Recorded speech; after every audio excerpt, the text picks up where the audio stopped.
right, here we go. Happy Martin Luther King Day to Knicks Nation out there. 3-game losing streak over with. The Knicks get a W, 106-86 in the land. 7 Knicks with over 9 points. Jay Ellis, Marcus Morris, Julius Randle with 19 points apiece. Right. And solid effort, a second half effort, man. The Knicks hold the Cavs to just 36 second half points. The two guards that killed the Knicks in the past, Colin Sexton and Darius Garland, get held to 10 of 40 shooting. And yeah, the rest was history, man. What'd you think about this dub tonight, man? I think the Knicks started off knowing that Colin Sexton was kind of having a great January from this jump. I felt like Elfrid Payton's defense, as soon as the game started, was pretty spot on. Yeah. Payton came to play tonight. Give him credit. He came to play tonight for sure on the defensive end, for sure. Yeah, on the defensive end, had a pretty good all-around game. Always setting people up, but had the defense today. And I felt like, as everybody saw, that third quarter was pretty pivotal. We were down 1 point at the half, 50-49, and the Knicks kind of put their foot on the necks of the Cavs. The Cavs didn't get anything going.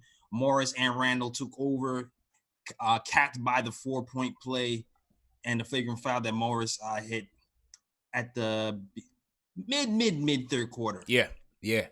Continued by the second unit too. Agreed. And I think the defensive tone that was set in the third quarter was set by Bullock and Payton. I thought they set a nice tone defensively, and then Frank and Mitch. Yeah. Frank and Mitch came in and really stifled the Cavs. Did a great job. Mitch's offense was lacking today, but his defense still came out there with 4 blocks. And let's salute your boy right now, because whole team Dot, friend of the program, Damian Dotson with a nice bounce back game, 12 points today, 5 of 7 shooting. I thought Dot had a solid outing for us on both ends, man. Yeah, man, 71% from the field overall. To me, Dot, usually when you bench Dot, it kind of like charges him up like a battery, comes back with the bench. Usually has a good game because he has time to sit and think about it. So kudos to Dot today with the 12 points and the 5 rebounds. And the 3-point shooting was great, 100% from 3, 2 for 2, and was able to get to the hole with gusto. Gotten really a whole lot better at finishing at the rim this season. So good job by him. Yeah, good job by him. Another solid outing for Marcus Morris. Once again, leading this team on the offensive end. Comes back with 19 points today. Little ankle scare, as you said, picks up a 4-point play in the third quarter. Lands on, I think it was Osman's ankle. Ends up finishing the game. We'll see what happens after this once things tighten up and he gets off of the ankle. We'll see what happens. But, the injury risk, he had the neck injury, he had the Achilles strain, ankle. We gotta keep this man in bubble wrap, JL. You took the words right out of my mouth. I was gonna say the exact thing. Wrap that man in bubble wrap. The trade deadline is around the corner. We don't need anything crazy. Yeah. I was surprised he was even in the game. Yeah. Well, listen, I mean, we needed his offense. The Cavs had absolutely no answer for him. I mean, they tried to put Osman on him. He was just eating Osman's food all day long. The Cavs just had no answer on him. He was in his mid-range mook bag, and he was destroying him. Absolutely destroying him all over the field tonight. Absolutely destroyed him. I love what I saw from Mook. And Randle. I mean, Randle was getting cooked in that first quarter. I feel like he's kind of playing lackadaisical defense. Oh yeah, he was playing terrible defense. Let's just call it what it is. Julius was playing terrible defense out there. But luckily he was able to settle down. Yeah, second quarter it seemed like he came out there more with purpose on Kevin Love. Like, listen, man, Kevin Love, he can shoot, but you have the athletic advantage. You should be able to blow by him whenever you want to. Yeah. I feel like you figured that out. Yeah. And the Cavs aren't a good rim protecting team, and we knew that We knew that. And so I think the Knicks did a good job in the beginning of the game. Although it was a sloppy game, I thought they did do their best to impose their physicality, get their points in the paint. We know we can't shoot that well, so it was good for us to get in there, get a rhythm, and establish that presence in the paint, because the Cavs are just, like you said, a wet paper bag out there. And so offering little to no resistance. So I thought, Morris, Portis, Taj was mixing it up early. Even Portis, even though, Jails. I mean, Portis got his points to me in garbage time more than absolutely, man. Absolutely. So once again, 106-86 win. Salute to Knicks Nation out there. Hit that thumbs up button for you boys. Happy MLK Day to all the Knicks fans out there. Salute to you guys. Salute to everybody that's still with us watching, JLs. Yeah. That definitely got to support. Got to salute the diehards. Let's go to the phones. Let's hear from JJ from Brooklyn. See what he has to say about tonight's W. JJ, how you feeling, man? Yo, what up, guys? How you guys doing, man? Good, man. How you feeling, bro? Good, man. Pretty good, man. Thanks. My bad about last time. I wasn't saying I don't love Barrett. Barrett's my guy, man. I wasn't trying to say it, I was more bashing Frank and Knox, Yeah. RJ's my man. But I thought Kev's minutes was. I thought Kev got active out there tonight. What Kev finished with like 4 points or so. JLs. Let's check the stat sheet real quick on Kev. 5 points with the 6 rebounds. 5 points and 6 boards. 6 boards. I thought Kev got after it a little bit for sure. Yeah, he did. I think he's been a little better the last few games. A little bit. I'll see what we can get from him at this point. But I really want to know who you guys think. Deadline's in what? I think 2.5 weeks. About who do you think is gonna be? Who's gonna be gone? You think there's any chance they even trade like a Randle? No. No chance. Think so? No chance. I think it's Morris. I think Ellington, Portis, DSG. Yeah. I think those are the 4 most likely jails. Where are you at? You think there'll be a lot of guys gone? I don't know. I'm not saying a lot of guys, but I'm saying if I could think of the guys who I would see being traded, we know that they're actively trying to trade DSJ. We know that there's interest in Morris. Not so sure the Knicks' motivation to trade him. Do you buy the report? Good? Do you buy the report that they don't want to trade him? No, I don't buy that. I don't know, man. I'm not what are you saying, JLs? I'm not as confident in CP on that front of I'm not sure. You think it's posturing here? I think they might be telling the truth. I think it's posturing, and that they will actually want to get more wins, and they might I still haven't seen proof from Perry and Mills that they like to make big moves at the the half month the trade deadline. So I'm not sure if it's posturing or not. Yeah. Can I say one more point about the defense? Yeah, go ahead. Yeah, I mean, Peyton and Frank, I got to give them a shout-out, holding out Garland and Sexton. I believe they were like 10 for 40, I believe, from 10 the for field. 41. That's 10 for 41, yeah. Yeah, and they were hot coming in, those two, man. They were, the few games before, so that was really, really impressive, man. Yeah, appreciate the call, man. That's all I got. Appreciate it, guys. Appreciate it, JJ. Coming into this game, Colin Sexton was averaging 22 points a game on 46% shooting and 46% shooting from the 3, JLs. We know the first game, him and Garland torched us. Yep. Second game, we bounced back and were able to keep him at bay. And tonight, I thought it was a solid defensive outing from Peyton, who played a spirited defense. He can do that when he wants to. And Frank, that's Frank's typical A-game effort. So great job by them. Great job by them for sure. Peyton came into the league as a defender. He was drafted with a defensive reputation. When he was on Orlando, he was known for his defense first. So he has that in him. You can tell when he turns it on, it's all the way on. Good job by Peyton. They were obviously aware of the scouting report. 10 for 40, nothing to sneeze at. Good job by the Knicks. Yeah, good job. And also they were able to hold Kevin Love. Kevin Love is obviously their other that's where the firepower is coming from. Mm-hmm. So they were also able to hold Kevin Love to I'm trying to bring up the stat sheet here. Held Kevin Love to 4-14 shooting, 12 points. Woo. So 4-14 shooting for Kevin Love, 6 of 20 for Sexton, 6 of 20 for Garland, 10 of 40 for the backcourt. Yeah, for your top guns, Kevin Love holding him to 28% from the field is nothing to sneeze at. Only thing you really had to worry about was Tristan Thompson with the 22 rebounds, which is why they was even kind of in the game in the first place. And, Osman, who was hitting early threes because Mook wasn't trying to really chase him off that three-point line. But give the Knicks credit, they adjusted in the second half, and we were able to get the win.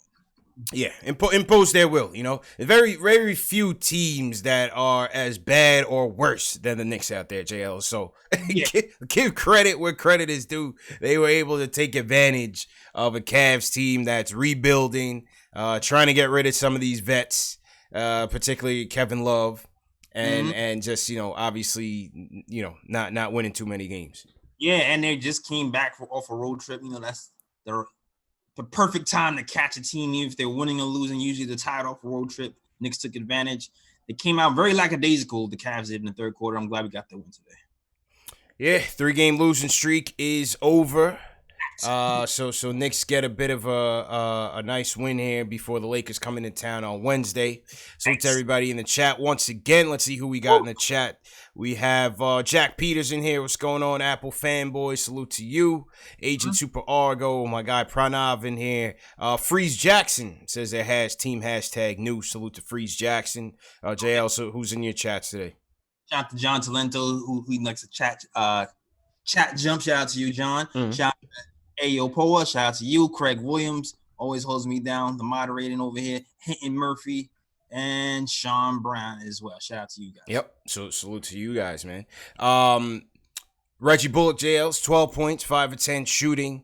He had a lot of solid corner threes looks that just didn't go down. But I think overall, I just like his defensive intensity out there. I like how he plays within the team concept. Again, like I said, he's one of the vets that I want to see as a holdover in this rotation going forward. Yeah, it might be a blessing in disguise. I mean, we got him because, he had an injury. Because he got an injury in the beginning of the season, we were able to kind of sign him to a cheaper deal. Yeah. So, teams are going to be going after him to trade deadline. Hopefully the Knicks say no. Yeah. Unless it's something that kind of blows our mind. You know what I mean? Because that guy, he has value right now. I want to keep him, man. I want to keep him. Like I said, it's only a matter of time before those threes start going down. But like I said, defensively, he's a playmaker out there. That's what I'm looking for, man. Yeah, man. He really tries to impose his will defensively. He doesn't really take plays off.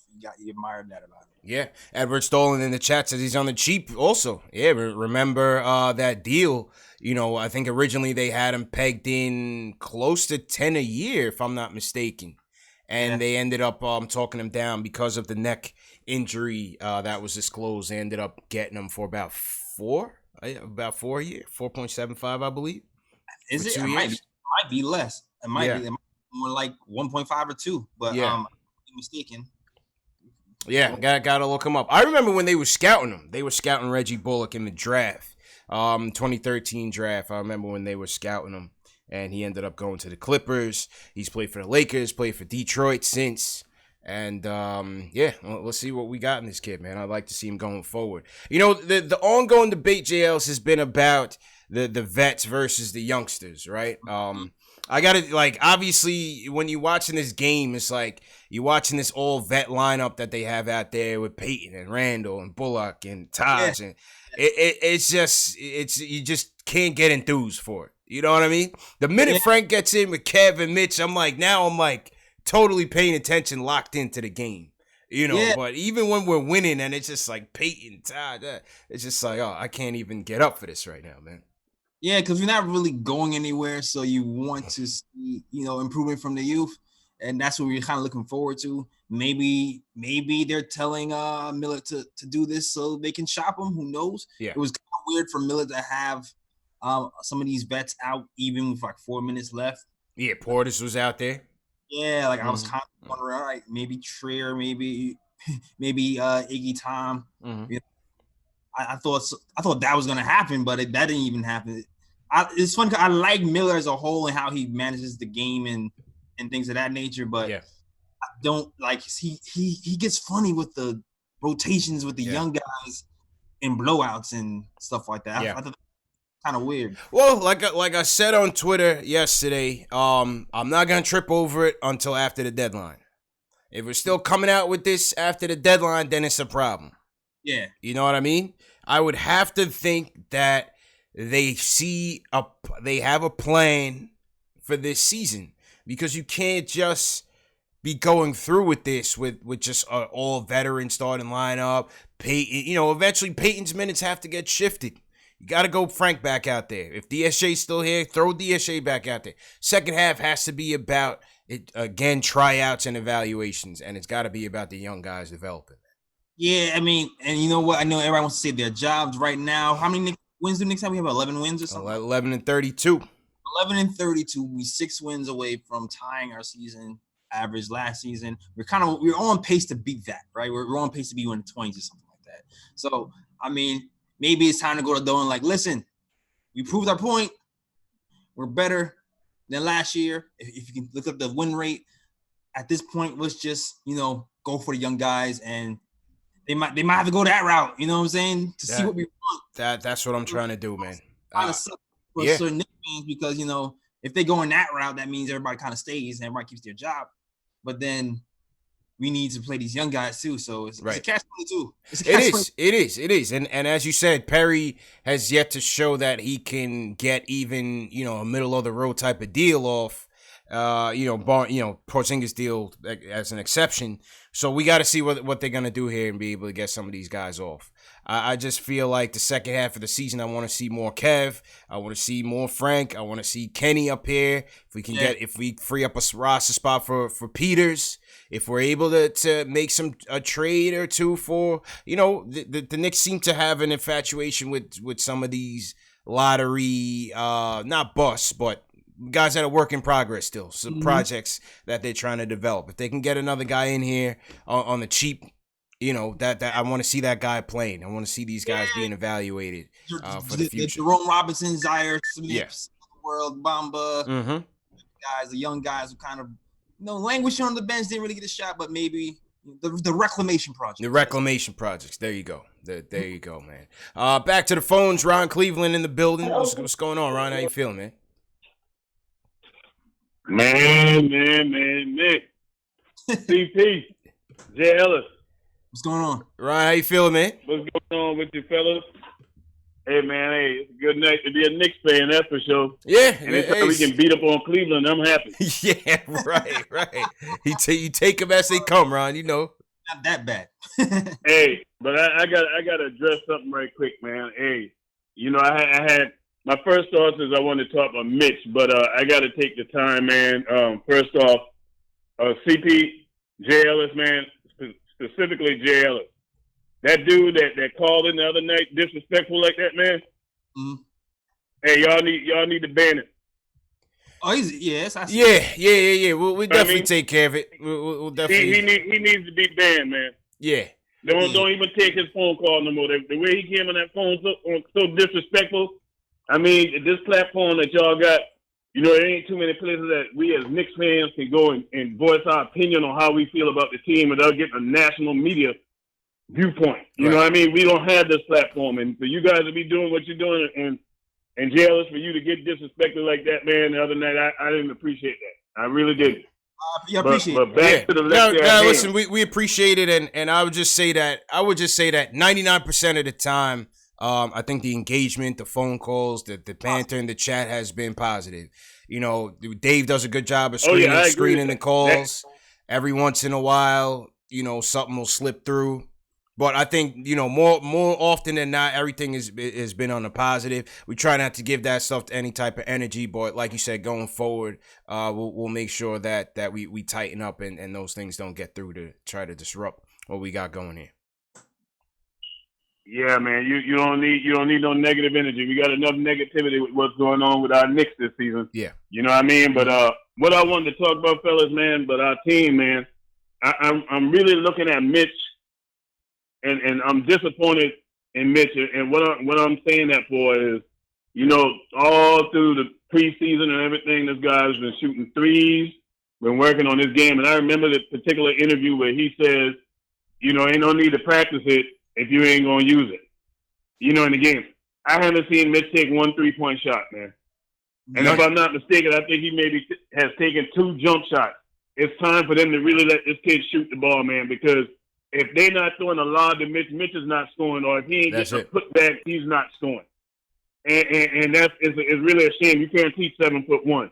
So that to me is a knock on our coaching staff, because this is almost we are almost a year and a half into this guy's NBA career, and this guy don't even have a jump shot. You know what I mean? So that's a knock on them guys, man. And so far as everything else with the Knicks, man, one thing I do agree with you, CP, when you were saying how we got a lot of these low IQ players, man. I mean, think about it tonight. If Mike Miller didn't call them timeouts to tell these guys, hey, we're beating these guys by going to the basket, continue to go to the basket, because at one point they got happy with the jump shot and just started jacking up shots. And I'm like, well, what are you doing when you got a clear advantage going to the basket? And just like the Cav announcer, because for some reason I don't get to hear the Knicks announcers on this NBA TV. But anyway, I mean, on this NBA app I got, but from what them guys are saying, they say we are the #1 rebounding team in basketball. So if we're the #1 rebounding team, we should have a better record than we have, but it comes back to those free throws too. So we got to tighten up, man. But really, I wanted to focus on Mitch tonight, man. Mitch got to start taking shots. He's got to start taking shots. And fellas, man, with that, hey, y'all have a good night. Hey, I'm going to continue listening, man. And hey, I appreciate everything y'all do. Appreciate it, Ron. Appreciate it, man. Ron been supporting us since day one, man. Thanks, man. So we definitely appreciate the encouraging words from Ron. And like I said, we're not going to give that incident any more energy than it deserves, because it really doesn't deserve any of it. But we definitely appreciate Ron for his concern. On the Mitch topic, JL's, we still looking for mid-range Mitch, man. Yeah, man, mid-range Mitch. We still looking for mid-range Mitch. Like, it's, I don't know if they're not encouraging him to take it, because I mean, sometimes it's just like his man is like basically under the basket with Mitch in at the elbow or something, and Mitch is still looking around to pass the ball. So pull up, Mitch. We got nothing to lose, man. Let it fly. Yeah, I don't even know about this game, but I know more so that 76ers game, they were definitely leaving him open by himself. Yeah. By the foul line. I'm just like, oh, that's a gimme. And like, even if you're not going to pull up, you can at least put some pressure on defense by taking like a dribble. You know what I'm saying? Right. Dribble and a power dunk or something, because you still got the wingspan of a god. You can just jump up and dunk it on anybody. So, I mean, I agree. It's time. It's time. I feel like it's time for the coaching staff to kind of push him. If he's not going to take it, just nudge him. I don't see why not, man. We have nothing to lose. ESPN interviewed Patrick Ewing earlier this week. I think it came out today. I had retweeted it on my Twitter. If you guys haven't seen it, check it out. They're doing a series on the basically the changing of the big man's role in the game. So they interviewed Barkley. I didn't watch that one, but they interviewed Patrick, and I watched that whole thing. And he was just talking about how the game has changed. The big man's role has changed. Obviously there's you see more guards going back to the basket post-up play than the bigs. Bigs are taking their game outside, much more skilled, much more talented, but still lacking that fundamental, still lacking the fundamentals of a post-up game and a go-to move. Yeah. That's what he mentioned specifically for a big man. He was like, I had my go-to move. You don't need 1,000 moves. 2. You need a go-to move and a counter for when they lock down that go-to move. And you know what, too? As much as people hate Julius Randle, I do kind of feel like he has that. Mm-hmm. And that's why he's kind of effective when he has that drive left, and then he has that little spin jumper. Mm-hmm, mm-hmm. So, I mean, he needs to show up his defense, but you're absolutely right, man. Big men don't have those moves anymore. It's more pick and roll, dive to the basket, shoot a jumper. Right. So now, if the pick and roll is going to be taken away, which obviously most teams are going to do, what are you going to do, being Mitch, to be a bit more effective? I don't know. It's not going to be a back to the basket type of thing, but maybe it's a little mid-range, a little 8-footer, something, just to keep the defense honest. Yeah, man, because sometimes when you play pickup ball, there's people who are tall but don't know how to use their height. Mm-hmm. And when they tall and don't know how to use that height, you kind of tall for nothing. Sometimes you don't want to be tall for nothing. Yeah. And, there was an opportunity for the Knicks to kind of give Mitch the ball under the basket and try a post-up move because I feel like he had like Sexton or somebody under the rim for like a play or so and no one passing the ball. He did. They were trying to get him positioned for Sexton, but he's got to get stronger too. Yeah. He's got to body Sexton in that paint, man, and establish himself. So I know exactly that exact play that you were referring to. Yeah.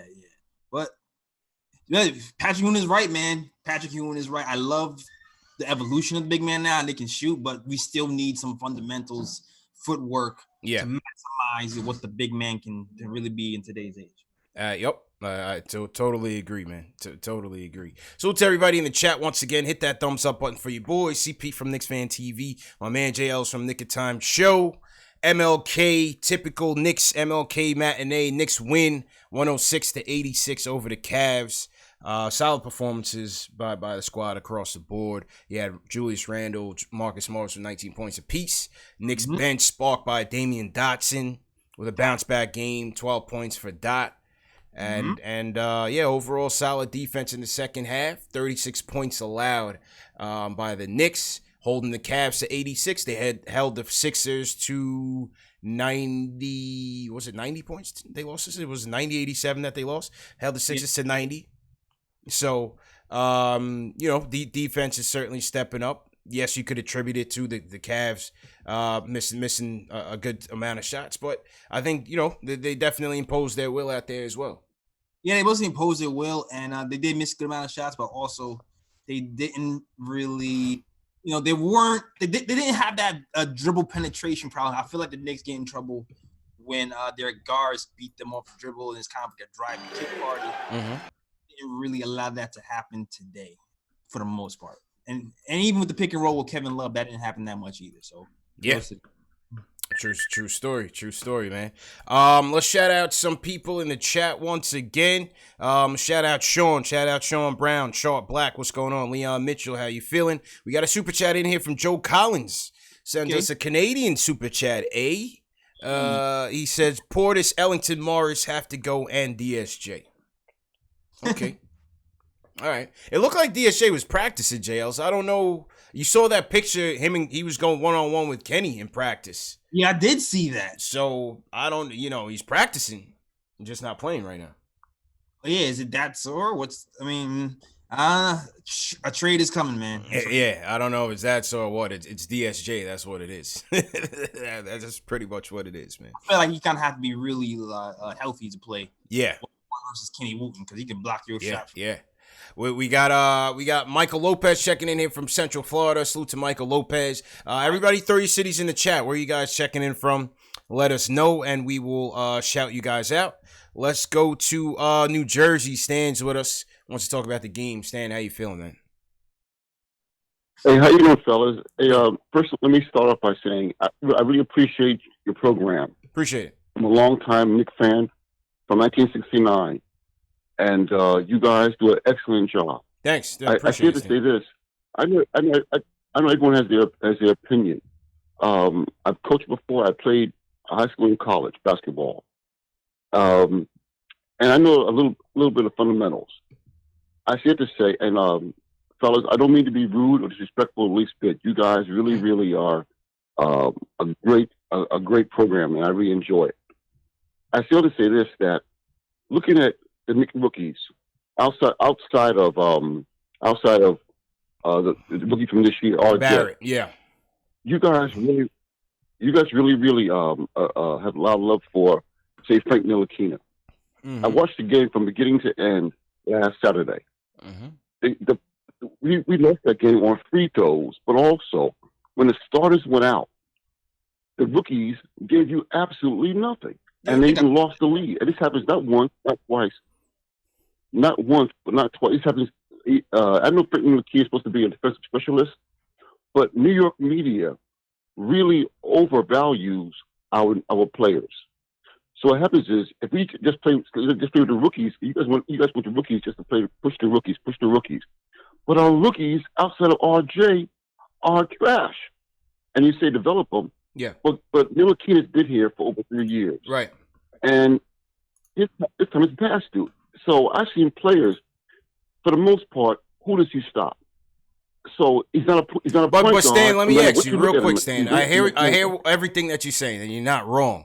But here's your options. Would you rather see the vets play like trash and lose, or see the kids play like trash and lose, and maybe they get better? I mean, that's all we're saying, Jay. I don't necessarily know if we're overrating them. My standpoint is I'm going to be patient enough to see and watch if they can grow into something. Right now, does it look like, any one of these kids is going to be a all-out superstar? Probably not. Right? Probably not. At the way, these guys are growing. But maybe some of them turn into a role player that is kept on this team and can help this team win games, a la Frank. Maybe Kevin Knox steps into himself, becomes a better shooter and a better defender off the bench. Maybe RJ turns into a number 3 piece or so, right? You still got to start somewhere, is what we're saying. Yeah, I understand. And again, please forgive me. I don't mean to sound rude at all. Yeah. You guys, your show is excellent. Mm-hmm. And so forgive me, please, if I sound out of place or in any way rude. Frank, back in the day, there was a player by the name of Bruce Bowen, Miami Heat. Mm-hmm. And his job also for the Spurs. His only job was the lockdown defender, also Tony Allen. Lockdown defender, they couldn't shoot that well, but Bowen developed a corner jump shot. Mm-hmm. His job was to stop the best player. Frank Ntilikina should not, by no means, be handling the ball. By no means. So what happens is, like last Saturday, Randle, who has no right hand, matter of fact, he should tie his hand behind his back. He can't handle. Mm-hmm. So therefore, when Frank's on the floor, they have no regard for him as a point guard, because they know he's not a point guard. So then Randle goose things up, because Frank should never, by no means, handle the ball. Your job, get in the corner, get ready for your jump shot, lock them defender. That's all. Yeah. And fellas, I thank you very much for your time. Appreciate it, Stan. Forgive me if anywhere by sound rude. Okay. Yeah. Thank you. Appreciate it, man. Go ahead, Jails. And you know what? I can't blame him for saying that if he's going off of that 76ers game. Yeah. Because the 76ers game, Frank was horrible. Like, offensively, I think I went on Twitter, and I'm not sure how much I went in on the program, but I believe I did say exactly what he said, where the second unit kind of let go of the rope in that 76ers game. Frank, he got back. Yeah, I said it last game. He went back in his old habits. He was kind of passing the ball when he didn't have to. It seemed like he's kind of passing the ball out of fear last game. Mm-hmm. And his handle wasn't. Yeah, his passing was soft. Yeah. This game today, to me, was the opposite of what happened. Like, he wasn't shooting well today, but I felt like his handle was a lot better. He was going to the hole with purpose. He got a lot of paint touches, even though he didn't shoot the ball a lot. Like, he kind of crossed up Darius Garland with like a little hezzy 1-2 cross. Mm-hmm. He missed the floater, but I felt like the handle today was a lot better. But so I think Frank can handle the ball. It's just that he has to stay consistent, and that's part of being developing and growing as a player. Got to keep it consistent. What are the other options, man? we don't have any other options. We don't. What do you want to see? You want to see Kadeem Alley? Like, come on, man. Like, yeah. I like Kadeem, but Kadeem has reached his peak. And Kadeem has reached this peak. Right now, I want to see the young guys. Listen, Stan is right. These kids, they haven't given you much to be enthusiastic about in the future, right? We all know that. But to me, I'm invested in seeing what the future holds. That's all it is. What's up? We're not making the playoffs, so yeah, we're not making the playoffs. So why? I don't need to see Peyton and Portis and Ellington out there trying to get an 11-win Knicks team. Useless wins against the Cavs. I want to see Mitch, Kev, Frank out there win or lose and see what they're dealing with. What are they doing? Game in, game out. Are they growing game in and game out? Yeah, it's interesting, CP, because I was hearing the program from the Cavs announcers today, not the Knicks announcers, and we have the same record now, and their announcers still seem to believe that the Cavs can make a push for the playoffs. Wow, that's crazy. Yeah, that is crazy. They're more homers than Breen, man. And Breen is a homer, man. But Listen, every pick is not gonna pan out, man. How many Minnesota Timberwolves have panned out? How many Sixers have panned out before they got the process and Simmons and Markelle Fultz, who's playing on the? They gave up on Markelle Fultz, Sales. Markelle Fultz, and he's over here bullying LeBron. It's not an exact science. How many Phoenix Suns have came and went? I can go. How many Milwaukee Bucks have came and went until they landed on the freak, JLs? We need to keep getting more picks. And these aren't teams that have mortgaged their future. These are teams that have gone about it the right way. They go in the draft, they scout their player, they take their player, they build a young team. Mm-hmm. Everybody's not gonna pan out, man. Yeah, I understand though, because this guy's been watching. He's been Knicks fan since 19. Yeah, he's an OG. He's an OG. He's seen it all. Rightfully so. Championship run. Yeah. You seen the championship run. I feel like players before this time era, I feel like they were a little bit more developed in their fundamentals all around. For sure. He's seeing a stretch that's not pretty, CP. So I get it. I agree. I definitely agree, man. I definitely agree. But like I said, you got to be in it to win it, and we'll see. The cream will rise to the top. Mm-hmm. And if somebody doesn't shake out, there's always next year. There's going to be another guard coming in here next year, Jails, that's going to push somebody out, and then it'll be his time. So we'll see.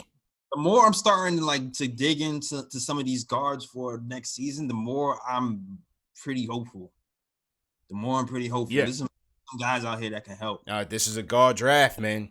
This is definitely a guard draft, no doubt about it. Appreciate the call, Stan. Salute to everybody in the chat once again. Hit that thumbs up button for your boy. I want to shout out Scott35 JLs. He sends us a super chat. He says you guys are going to take your show on the road to Vegas this summer in the near future. Yeah, we'll definitely be at Summer League in Vegas, so we definitely want to see a larger crowd this summer. Last summer was great. Turnout was great. Survived the earthquake and all, JLs. It was a great experience, man. Great experience. Summer League was lit, man. I hope you guys make the journey. We had guys traveling from the Bay Area, from Dallas, from New York, obviously, and Knicks fans were well represented out there. So hopefully more of you guys can make it. Mm-hmm. And Scott is down in ATL, so he says we got to make it down to ATL and do a show one of these days. So. That would be interesting as well. Definitely want to shout out Carlos Martinez checking in from Perth, Australia. All right. We got Omar checking in Colorado Springs, Greenpoint, Brooklyn, Jack Peters in here. We got Nick Flair from White Plains checking in. Okay. Kamario Jarvis checking in from Antigua and Barbuda, JLs. All right. Yeah, I'm not jealous about that. I don't know. I'm good. I'm good with the snow, man. I'm good, bro. Definitely jealous, yo. My girl's job got her going to Miami. For a job this week, and I'm just like, nice, nice, man. Must be nice, man. 70 degrees. Mm-hmm. Absolutely, man. So salute to everybody in here. Let's go back to the phones. Let's go to Above the Rim checking in from PA. Above the Rim, what's going on, man? Fellas, what's going on? How you feeling, bro? Good, man. Real quick, I actually want to I disagree with Stan's point. Mm-hmm. I respect the OG, but he was pretty much pointing out Frank, but since Frank has been drafted, we've had veteran point guards taking up his development. We had Sessions, we had Jack. It's probably like two more point guards that we had that kind of stunted Frank's development. So, between, both of you guys can keep it honest. This is the most I've seen Frank improve by a long shot. Just on his handle, people not being able to press him and pick him from the other side of the court. He's able to bring it up. He's now able to actually get into the paint. And, whether it's a floater or an alley-oop to Mitch or, a mid-range jump shot, he's definitely improved, like tremendously.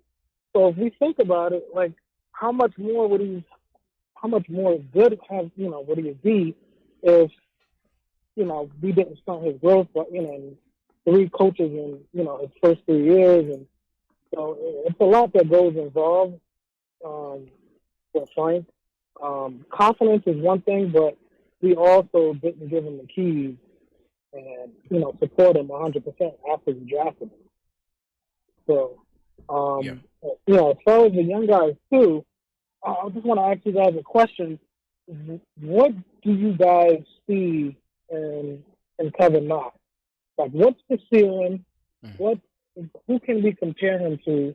Or what do you want to see out of Kevin Knox and then I'll chime in after that. Yeah, I mean, with Knox, for me, man, I want to see a guy that can consistently stretch that floor and kill you from three, man. He has the length, he has the athleticism, JL. It's the way he gets up and down the court. Yo, he has potential, man. Kev has potential, man, to be a really talented scorer on three levels. I don't think he's gonna be an all-star by any stretch, but I think Kev has potential to off the bench to be a nice scoring punch for you as he gets older. I think he just has to put it together, man. It's between his ears for sure. That's what I'm thinking too. So not a starter, CP. You saying coming off the bench? We'll see. We'll see, man. I mean, obviously he got a lot of minutes last year as a starter. Right. Yeah. Well, I have to see how it goes. Right now, Morris is blocking him. Right, but I think Morris could also make him better because Morris is making Frank better just by having that dog mentality, the right attitude, and you could definitely see a different Frank. So I'm like, if Knox is pretty much guarding Morris in practice, like how is he not getting better? Because I've seen a play that Morris did. They put him back in the game and they put him on the block, and then he faced up, jab step pump. And then made the jump shot. I think it probably was over Osman. But I'm like, I've never seen that even out of Knox. Like, how hard is it to incorporate some of the things you're seeing from your vets? Like, he doesn't have a post-up game, a face-up shot. Yeah. It's the same kind of, 3-point. I'm going to drive in the lane. Yeah. I'm either going to cause an offensive foul. I might fall on the floor. I might not miss a layup. The only thing I'm giving him now, he's going to the paint more, getting fouled more, shooting more free throws. But I think Miller has to really dig in the second half of the season and figure out who he's going to be. Post up, something. They got to get him some easy baskets. JL's got it on that one. Yeah, I'm with you, CP. It's really between the ears with Knox.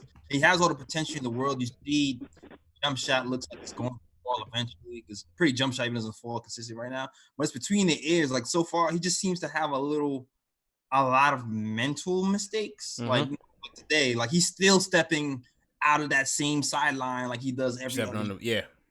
Like he still does a lot of the same big mental mistakes. So I'm not. People who check in and out, who concentrate, like who step in and out of concentration, to me, I'm not sure if they have that to be like an all-star at the top. But I definitely can see him being a nice scoring punch. Yeah, down the line for sure. I agree. Go. You finishing your point? Yeah, like it's like RJ to me's mental makeup, even though he doesn't have the beauty. He's a dog. Shot. Yeah, he's a dog. He's a dog, and he has the mentality there. Mm-hmm. I feel more comfortable knowing that even though he doesn't have like the physical gifts that Kevin has, but that he has the mental gifts to actually make something out of it. Right. I feel confident in RJ. Kev has the gifts, man. He's just got to improve his decision making. Some of his shot selection sometimes is questionable at best, in terms of how he's forcing those 3-pointers up. You saw him today, he caught the ball in triple threat stance, but he's not so sure of himself or where he wants to really go on the floor. Like, he doesn't really have that go-to move, JLs. He doesn't have that go-to move that he can really take advantage using his size and his length. He just doesn't have it. Also, on his drives, he needs to show a bit more creativity when he's attacking the basket. To me, he's too one-dimensional on his attacks. So a lot of the times they either get blocked or they miss their mark. But I think he needs to get a bit more crafty using his body to finish stronger around the rim. That's my thing. He's not really finishing as well around the rim. I mean, no, I feel like he's gotten a little bit better around the rim. He's finished stronger around the rim. But you are right, though. He doesn't really have a go-to move. So I don't know. If you're not physically imposing, then you have to find another way to score, and that's using your length to shoot over people, or knowing your angles to dribble past people, or being a pick and roll guy. Yeah. Defensive awareness, obviously, that's my number one with Kev too. He's got to be aware of what he's doing out there on the floor, especially guarding those corner threes. His help defense needs a lot of work. His rotations need a lot of work. But again, he's only 20, man. Yeah, that's what I'm saying. To staying and to above the rim, these guys are still young, man. Yeah, maybe he proves all of us wrong. Maybe. It's not an exact science. It's not an exact science. Yeah, maybe. At the end of the day, we guessing still, but Yeah, exactly. Salute to everybody in the chat once again. Salute to Robert Paris in here. Salute to Robert Paris, longtime friend of the program.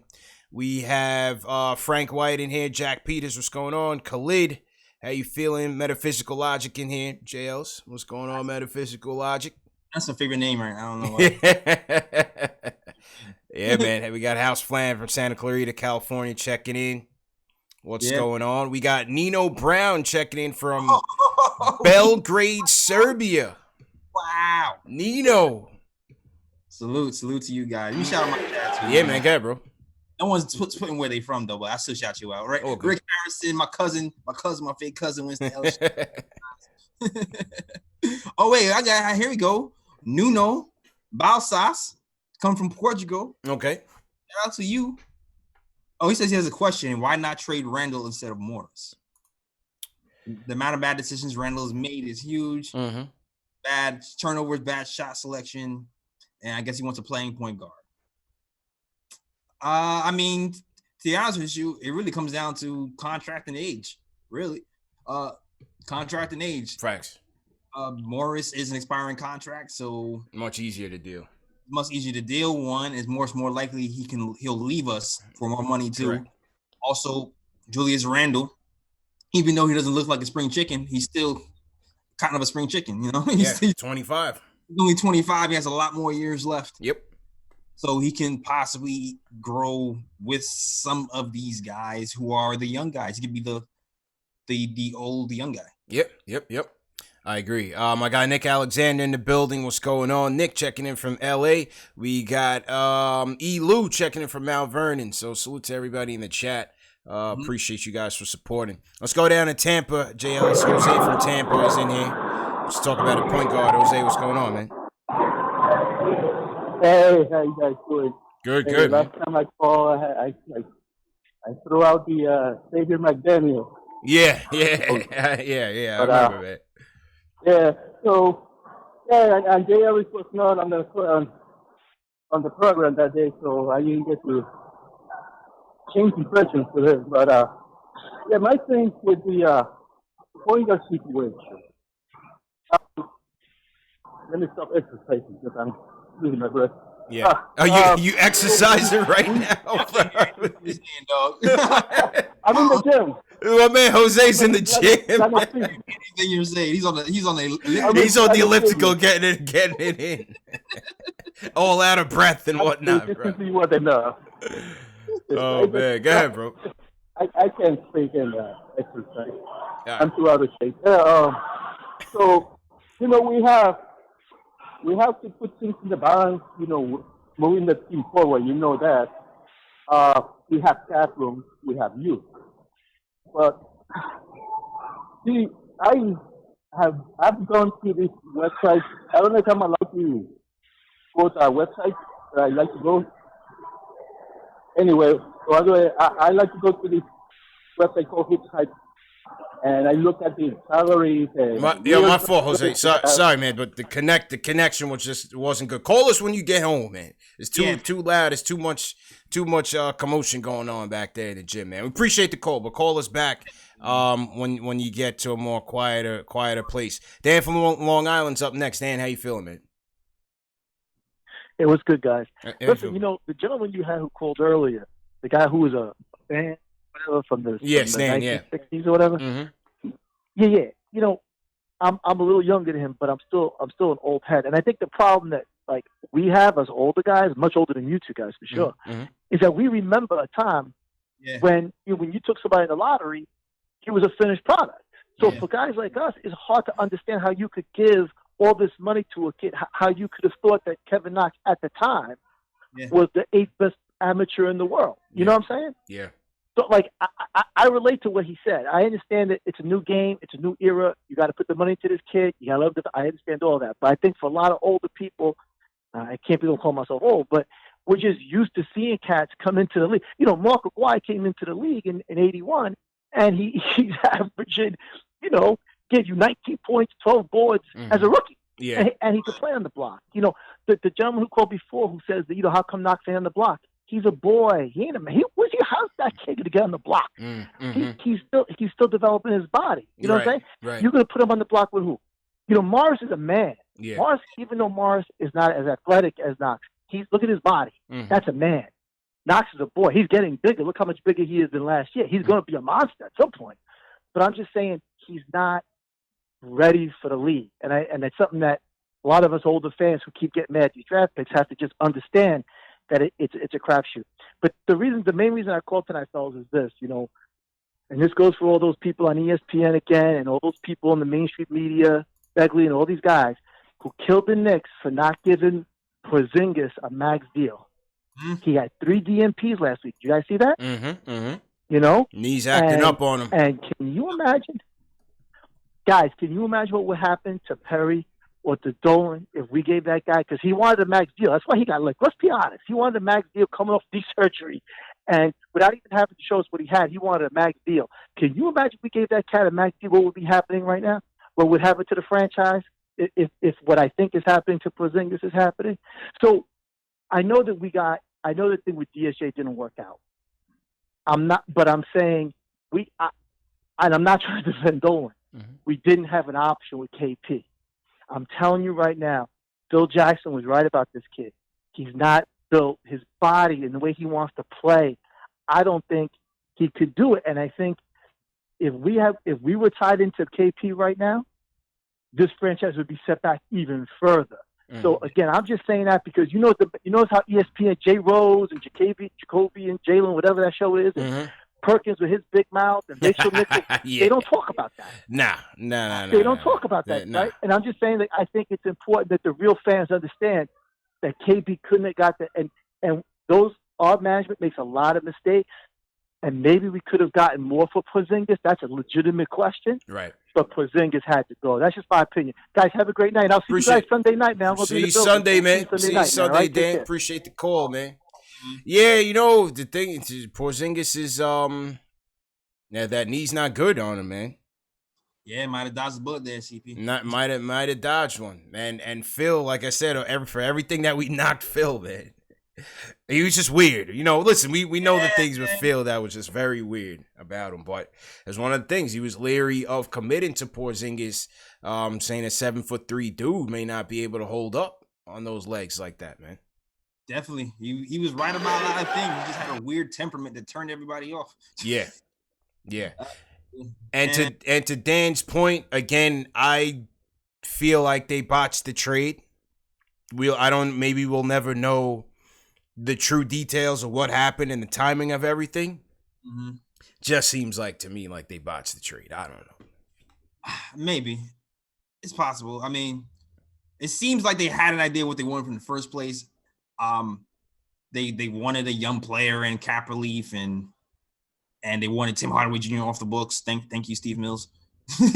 So if was there another team that could have gave us everything we wanted plus more? I don't know. Yeah. I don't know.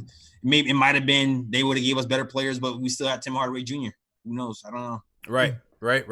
On his points on the kids, and appreciate Robert Parrish for pointing this out.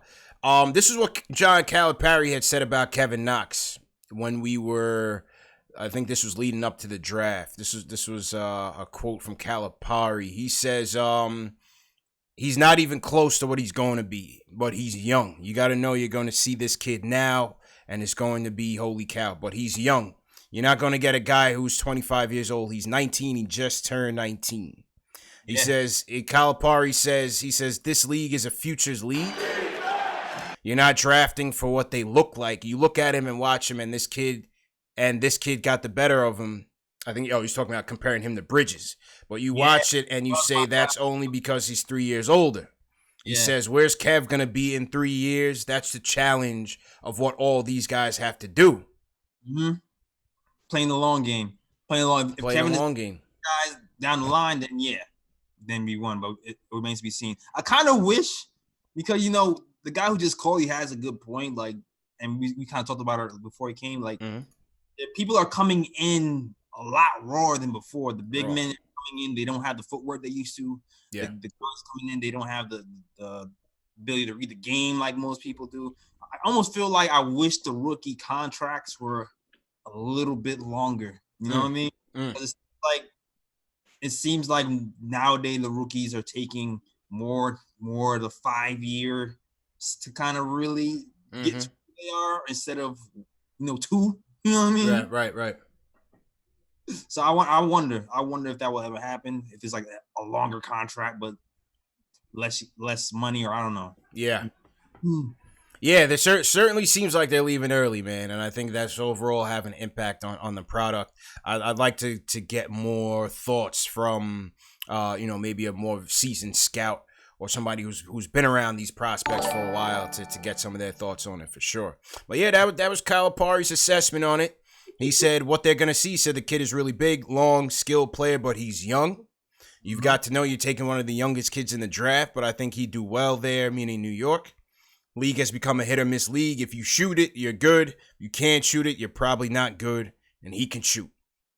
Boom. That was Calipari's assessment on young Kevin Knox last summer, 2 summers ago. Michael Parker doing a super chat to us. Salute to Michael Parker, man. Holy. He was never a Knox guy, man. He was never a Knox guy. He says he wanted SGA, so he's with the SGA crew. That we should have taken him, but early in SGA. I mean, I liked him, but I didn't think he's gonna be what he is now. Yeah, I was. Who was I again? Who was I? CP? We were Mikal Bridges. You were Miles. I was Mikal. I was definitely Mikal Bridges for sure. I was Miles Bridges. Yeah, man, absolutely. I want to shout out Robert Parrish, sends us a super chat. He says, "It's always easy to discuss our youth after a win." I think that's for sure. Eric Booker sends us a super chat. He says, shout out to you guys for great Knicks content. See you Sunday. See you, Eric, on Sunday. Somebody else asked what the pregame arrangement was going to be for Sunday. I'll keep you guys posted. I'm going to the game Wednesday. I'm going to Laker game on Wednesday.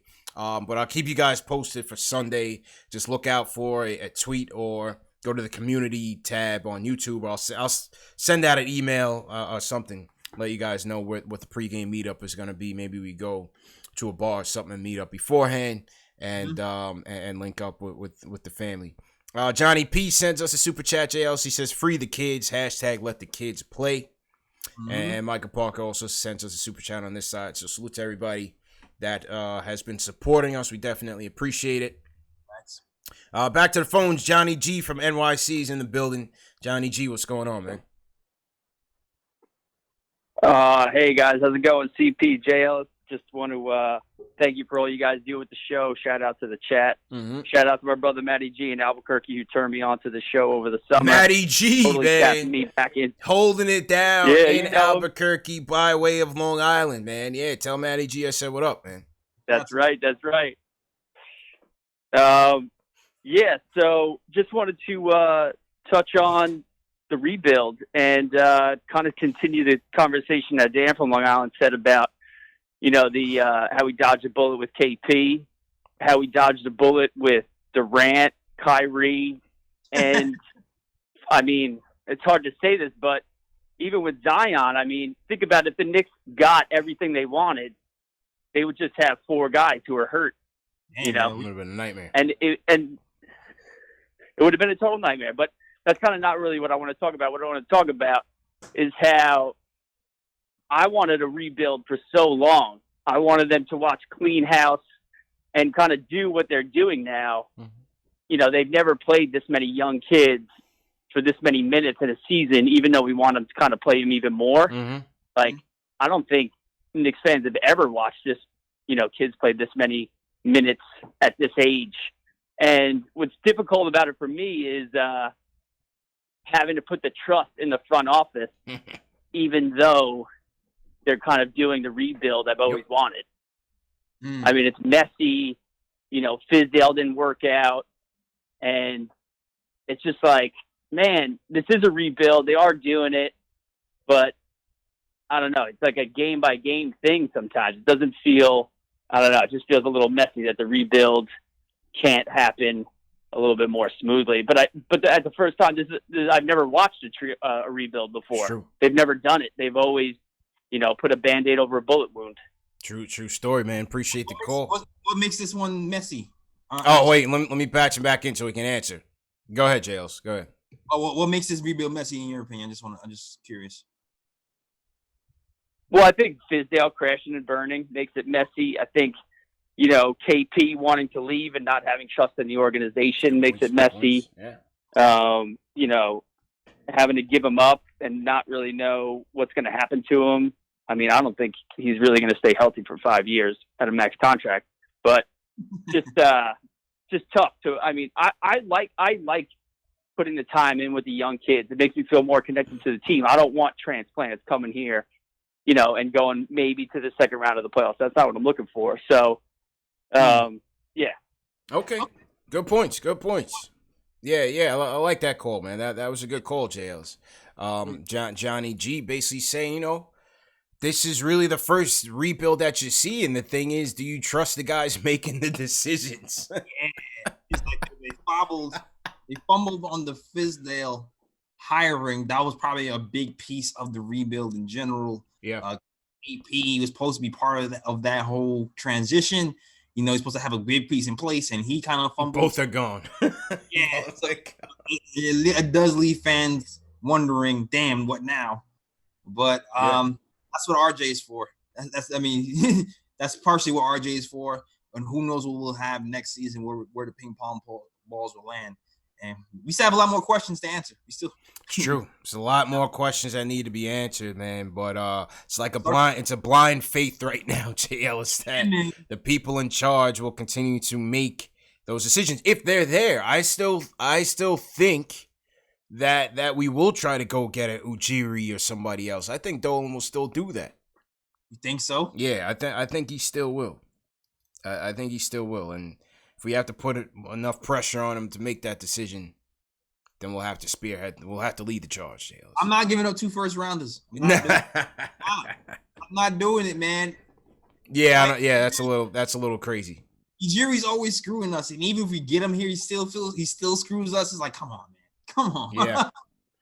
That's the $1 million question. Is Dolan going to move forward with Mills and Perry to continue this rebuild? Yeah, there's a lot of questions. Are they going to move forward? Because that one thing kind of affects who we're drafting, who's the staff is going to be. Is Mike Miller going to stay? Mm-hmm. Like, that one thing kind of affects everything. So everything.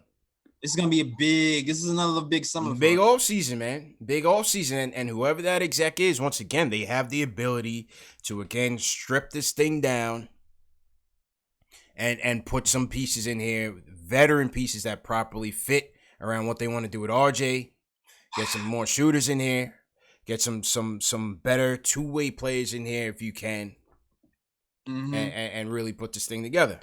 Yeah, that call just made me nervous. Johnny G throwing it out there, man. All right, let's go. Dion from Park City, you're the closer for the night. Dion, what's going on, man? Hey, what up, CP, man? What up, Jay Ellis, man? Hey, what's going on, bro? man? Love the show as usual, man. Appreciate it, man. Yeah, man, no doubt, man. I just wanted to, man, I don't know about y'all, man, but I'm excited, man. For the first time in a long time, we got flexibility. We got pieces to trade. And I really don't want to get rid of Mills right now because I really want Scott Perry to do this draft. Because the reason why we wanted him as our GM was the job he did for Sacramento when they drafted De'Aaron Fox, Justin Jackson, here he goes. Like, I know all of them players ain't stars, but De'Aaron Fox, he's a stud. Like, we all know that if he could just stay healthy. Justin Jackson, Tim Hardaway Jr. taking his minutes, go figure. You know what I mean? And then Harry Giles, he's in the G League developing. So that's all one draft. He turned around the whole Sacramento organization. Like, they traded Justin Jackson for Harrison Barnes, which is, it worked out good, but now they're in a rut. But I just want to see Scott Perry handle this draft. And then anything they do after that is, it's up in the air.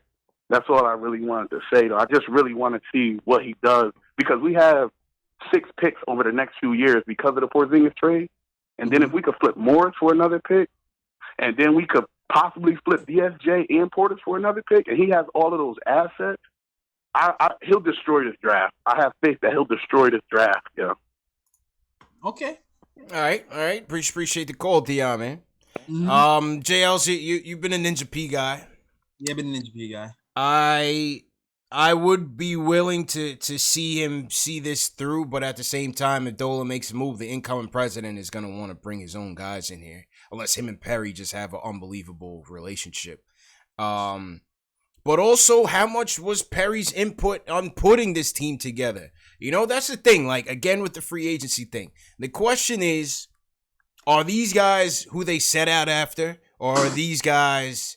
I'm talking about, forget plan A. I'm talking about from a plan B perspective. Are these the guys that they set out after with a vision for this team, or are these the guys that they could get with the money that they had to spend? It's a big difference. It's a big difference, and we will never know that. Yeah, it's weird because they got Julius Randle, they got all these guys here, and one of the biggest problems is the fit between Julius Randle and and the guy and Marcus Morris. Mm-hmm. Marcus Morris wasn't even a real thought, though. He was late acquisition. You wonder if we got Marcus Morris first, maybe they might have planned to, if they would have gone about building the team. I think so. Still, you know what I mean? There's a lot of questions. But I understand what the guy was saying about the draft. Like, he's done okay with us for the draft as well. Like, ISO Zoe, I know he's not in rotation right now, but he was kind of a surprise last season. No one saw him definitely. It was a story, undrafted. Everybody's like, oh, John Starks, second coming. Mitch Robinson came out of nowhere and improved and impressed. And he seems like he's going to be a staple for this franchise. And we got him for damn near nothing, too. So I can understand why some people will be, looking forward to a draft from Perry. Yeah. Yeah, and then, his in-season, his mid-season trades, we got to see if he can still execute on that. Yeah, that's a question mark. That is a question mark. So we'll see. I'm not losing sleep if they don't keep Perry, but, if these guys are here next year, again, what's Blatt's role going to be? What's his input going to be? From an international scene, just from an overall identity, what is the identity that they're going to build this team after, and who are going to be the key guys with input on this? And that's what I'm interesting to see how that's going to unfold over the next year or so. Right. I guess I see some people saying MPJ, that maybe they did not get Kevin Knox get MPJ. Everybody was passing on MPJ at that year, man. Everybody was.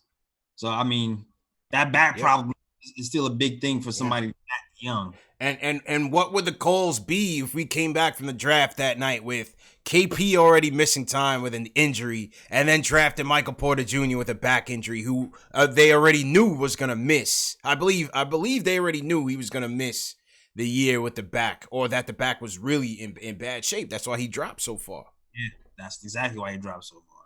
So, I mean, I guess you can say, oh, we passed on Shai Gilgeous. I guess you can say that. Yeah, of course. Yeah, you can say that now that he's beasting with the Thunder. But at the time, I wasn't mad at the Knox pick, and we'll see. We'll see where it ends up, man. But good show, Jay Ellis. All right, let's keep it pushing and sign out, man. Mm-hmm. All right, cool. All right, man. So check this out, fam. If you love me, you probably also love Nick and Time Show. So definitely check out the Nick and Time Show on SoundCloud, iTunes, and Google Play. New episodes will be dropping tomorrow, Tuesday, on SoundCloud, iTunes, Google Play, and Stitcher. The video should be dropping on Wednesday, so definitely check that out on youtube.com/Nick and Time Show. So definitely look out for that. Shout out to my guy Fritz, editor over there, who's in the chat right now. Also, follow me on all social media. That is on the KOT Show on Twitter and The Nick of Time Show on Instagram. Also, check out the blogs, man. Check out the blog at thenicktimeshow.com. And shout out to the writers. Shout out to Kenny. And shout out to my guy Ryan, who's supposed to be dropping something this week. That is all. Back to you, CP. All right, appreciate it, JLs. Good show, my dude. Good show, and salute to everybody once again who tuned in. Knicks win on this MLK Day, 106-86. They beat the Cavs by 20 points. So salute to everybody who tuned in. Remember, this show is available in audio podcast format. So when you're at work tomorrow, if you miss half of the show, you can always catch it in audio podcast format. Spotify, Google Play, iTunes, Stitcher, Amazon Alexa, all on the KnicksFanTV. The links will be in the chat, and also the links are in the video description. Share these videos, very important. Please share these videos. Text your friend, text your family. Share this on Facebook, share this on Twitter.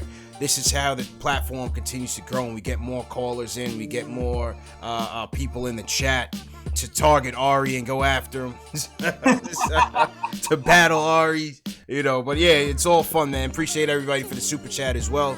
If you didn't get a chance to leave a super chat and you would like to, you can certainly do that via PayPal or Cash App. The links are also in the video description as well. So, yeah, great show.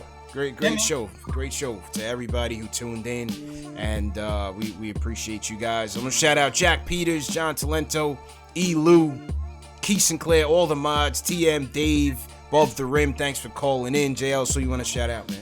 Shout out to Alexander S. Martinez. They called me Tack, who's moderating for me at HB Mac. Craig Williams, John Talento, Michael Parker, my guy Alex Collins, who's chat hopping. Shout out to you. Shout out to everybody who's representing KOT. Yeah, man. Yes, sir. Yes, sir. How many thumbs up we got left till 150? I think we're closing in on 150 likes for this video on KnicksFanTV. Hit that thumbs up before you guys get out of here. Very important to promote the show. Goes a long way. Everybody smash that like button on the way out. Subscribe to the channel. It's free to do so. Hit the notification bell so you don't miss anything. Number one show for the fans, by the fans. We out of here. Knicks Lakers up next. See you guys on Wednesday. Peace.